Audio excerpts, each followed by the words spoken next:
हमारा हम अपने ब्रेन को ट्रेन करें इन a certain way, in a particular way, हमारा brain has the capacity and potential to organize itself in such a way कि हम जो टास्क करना चाहते हैं, our brain organizes itself in such a way कि वो परफॉर्म हम कर पाते हैं. So our brain is definitely very efficient. Human brain run on 20 watts of power. ठीक है. Human brain outperform supercomputers in pattern recognition. अगर आप पैटर्न रिकॉग्निशन में कंपेयर करो सुपर कंप्यूटर्स को हमारे ब्रेन के साथ, ह्यूमन ब्रेन के साथ, so human brain is definitely going to overpower the supercomputers. इतना एफिशिएंट ह्यूमन ब्रेन जो है वो है. ह्यूमन ब्रेन जो है वो फटाफट एडप्ट कर लेता है किसी भी चीज़ को एंड रीवायर कर लेता है न्यूरल नेटवर्क्स को जैसी भी सिचुएशन होती है उसके हिसाब से, एंड इन्फॉर्मेशन को बहुत मैसिवली, बहुत ही लार्ज अमाउंट में और बहुत फटाफट प्रोसेस करता है पैरेलली.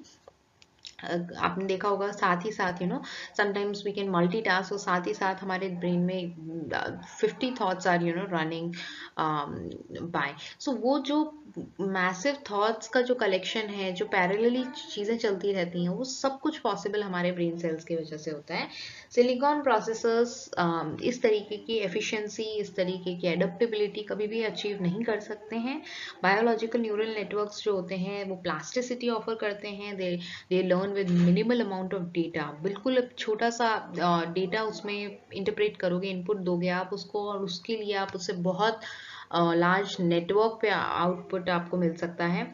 सेल्फ रिपेयर मैकेनिज्म्स होते हैं ब्रेन के अंदर. कुछ भी अगर प्रॉब्लम होती है तो brain has this potential to repair itself. ठीक है, अनलेस एंड अनटिल ज़्यादा कुछ बड़ा डैमेज ना हो. And non linear problem solving abilities होती है. ठीक है, non linear problem solving abilities, problem solve कर लेते हैं. So this is why scientist believe biological computing में surpass classical AI in certain areas. Now, what are the limitations of okay, first and foremost, how organoid intelligence works. See, brain organoids को use करने के लिए as computers researchers क्या करते हैं, they interface them with electrode arrays.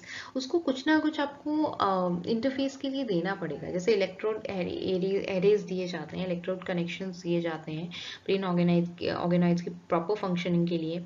माइक्रोफ्लूइडिक chambers दिए जाते हैं. रियल टाइम मॉनिटरिंग सिस्टम्स के साथ कनेक्ट किया जाता है ताकि जो ब्रेन मिनिएचर्स हैं वो प्रॉपर एफिशिएंटली वर्क कर पाएँ. तो ये किस तरीके से काम करते हैं, ऑर्गेनाइज जो होते हैं वो इलेक्ट्रिकल स्टिमुलेशन उनको मिलता है as input, and they respond with measurable neural activity as output. ठीक है, उनको इनपुट मिला विद इलेक्ट्रिसिटी एंड वो उसको